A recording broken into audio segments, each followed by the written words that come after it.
Yeah, how do you integrate the breathing and the cold? Do you do that at the same time? Can you do the breath holding in the cold? Yes, what I did in the cold, that was,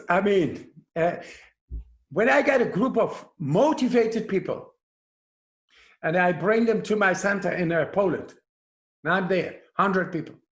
Then after 4 days, even people without former experience in the cold, in 4 days, day number 4, they go in shorts for 5 hours on end in freezing temperatures.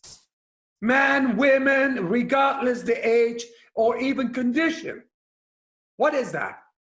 That is awakening to a innate, forgotten, disconnected power which we are born with.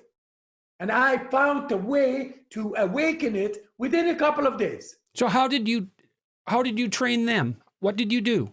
Yes, every day, you start. First, you explain, hey guys, there is not only more than meets the eye, it's who we are and what we are going to experience. How, I don't know. This is the way I started. And now I found that I flabbergasted the foundations of science itself. I did so many records, and I went on and on and on and on and on. And then I caught the eye of the scientists, of the scientific world. What this man is doing is not possible according to science, but he is doing it. Let's test on him. And then they tested me in several ways, and they thought, and they saw me doing things they considered to be impossible by science. And then I said, hey, in Poland, but everybody is able to. This is the way I start with these people. Yeah. First, I change their paradigm. Okay. So, right. So you're doing the same thing to us in this podcast. Yes, exactly. Okay. And then we go out. They say, okay, now take your shoes off. Let's go in shorts outside. There is snow. Let's all walk for, say, 5-10 minutes, barefoot in the snow. Just have fun. A snowball fight. Something like that. And everybody has fun. Nobody feels the cold anymore. And then it's an awakening because our thought, oh, it's wrong. It's got to be wrong if you think it is wrong. But if you take it on playful, and that's what I do, right, then there is no thought. I make it ridiculous, this hostile force, this so negative, overwhelming, cold, primordially getting to us, that it is dangerous and all. I make it a laughing joke, and then you see everybody having fun. That's only in the night when they came to me after fatiguing travel from wherever they come. From Hawaii to Australia, to New Zealand, to Japan, to Russia, they all come there. And it's fatiguing traveling. They feel renewed and they sleep like babies. That is the night number 1. And in the morning, they are excited. But they also like, oh, what happened? I don't know. Maybe I cannot believe what happened. Then I, boom, into the breathing. And then you hear the biggest yelling of releasing trauma.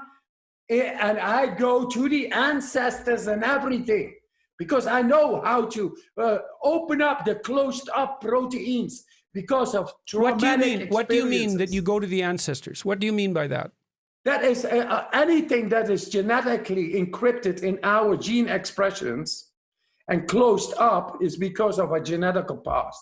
Hey, so why do you specifically refer to that as the ancestors? What made you think that? Because we are the ancestors within our DNA. We carry every information of our ancestry, like 13, like possibly 100. Yeah. As long as it is not solved, it's still within us. Okay, that is the mechanism. I've just written a new book, and it's not out till March. There's a section in there. There's an old mythological idea that the hero has to rescue his sleeping father from the abyss, from a terrible monster.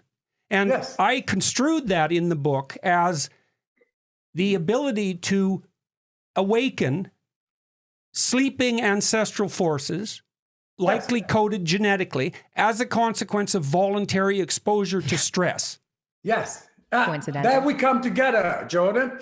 This is what I do right now in San Francisco, showing through bringing back the primordial condition of the cell, together with the cold shock, heat shock proteins. What happens Right, when you do it practically. That, yes. Yes. You do this. If you go regularly in the cold, then the activation of those cold shock proteins, they're also heat shock, because it's the same thing. It's through the hypothalamus, and it works. Boom. We get connection, and then suddenly you bring a protective shield around the cell.